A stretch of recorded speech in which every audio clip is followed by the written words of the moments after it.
થોડા સમય પહેલાં વરસાદી માવઠાના કારણે શિયાળુ પાકની અંદર તુવેર અને જીરું જેવા મુખ્ય પાકોને ખૂબ મોટું નુકસાન થયું હતું. તુવેરમાં ફાલ ખરી ગયો હતો અને ઈયળો, ફૂગ અને મચ્છી જેવા રોગનો ઉપદ્રવ વધ્યો હતો.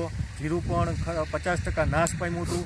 અને આ સમયે ફરી વળિયા માથે ખેડૂતોને પાઠું છે. ગાઢ ધુમ્મસ પડવાના કારણે જે થોડો ઘણો ફાલ જે તુવેર જેવા પાકોમાં તો એ પણ ખરી રહ્યો છે અને ઘઉંને પણ ખૂબ નુકસાન છે. શિયાળુ પાકના તમામ મોલને ગાઢ ધુમ્મસ પડવાના કારણે નુકસાન છે અને ખેડૂતોને ઉત્પાદન પણ પૂરું નહીં મળે અને એક તો ભાવ પૂરતા મળતા નથી અને ઉત્પાદન જો ઓછું થાય તો ખેડૂતોની સ્થિતિ હાલ ખૂબ શિયાળુ પાકમાં કફોડી હાલત છે. ધોરાજી અત્યારે ધાણા, ચણા, જીરું જેવા પાકોમાં કાળી ચરમીનો રોગ આવ્યો છે, સુકારો છે અને બીજા નંબરની અંદર ઘઉંની અંદર પુષ્કળ પ્રમાણમાં પાછતરા ઘઉં છે એની અંદર પુષ્કળ પ્રમાણમાં ઈયળો આવી છે. તો રોગ આવવાનું કારણ શું?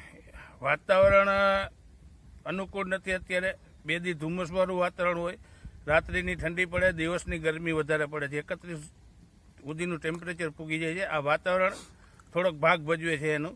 પણ બીજું એ કે આ સરકાર એવું કહે છે કે ભાઈ અમે કૃષિ લગતી સરકાર છે, ખેડૂતોના સહારે સરકાર છે, તો અમે એની પાસે કોઈ સહાય નથી માગતા. પણ જે એના કૃષિ રથ કાઢે છે, કાંઈ કરે છે, એના ગ્રામ સેવકો છે, તો ખેડૂતને સારી દવાની સલાહ આપે અને સારી દવા જે કાંઈ હોય તે ખેડૂતને ફૂગનાશક છે સુકારાની અને ઘઉંની અંદર ઈયળના નિયંત્રણ માટે આવી દવા આપે, માહિતી આપે તો ખેડૂતને કંઈક ફાયદો થાય. આ તો સરકાર ખોટી જાહેરાત કરે કે ભાઈ અમારા કૃષિ રથ નીકળે ને અમે આમ કરી છીએ, અમે ખેડૂતને આટલું ઉત્પાદન લઈ આવી.